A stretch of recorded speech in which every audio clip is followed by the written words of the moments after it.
Michel Larocque résume l'épilogue de son histoire et sa séparation avec François Baroin.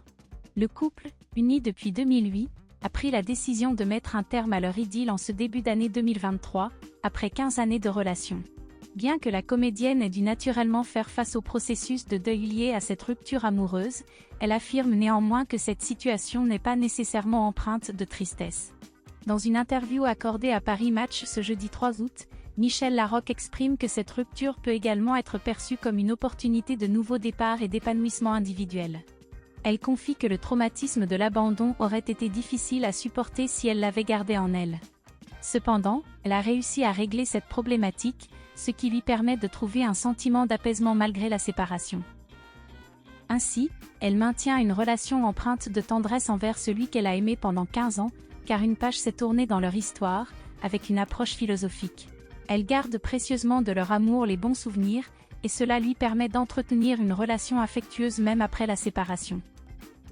La comédienne, qui est mère d'une fille unique, Oriane Deschamps, a également su adopter une relation simple et harmonieuse avec les 3 enfants de François Baroin. Michel Larocque exprime son enthousiasme quant à la façon dont elle et François Baroin ont su gérer leur relation. Elle déclare que c'était une expérience facile à gérer et qu'elle a su s'adapter. Cette situation l'a également aidée à découvrir des aspects d'elle-même qu'elle ne connaissait pas auparavant. Leur relation semblait évidente, d'autant plus qu'ils se complétaient parfaitement, chacun apportant une intelligence différente à leur duo. Michel Larocque souligne avec une pointe d'euphémisme à quel point ils étaient différents, elle étant extravertie et légère, tandis que François Baroin était plutôt sérieux, selon ses propres termes.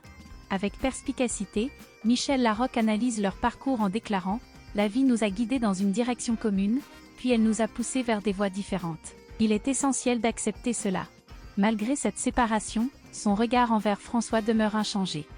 Elle continue de considérer qu'il est un homme remarquable qui mérite tout le bonheur qui lui est possible.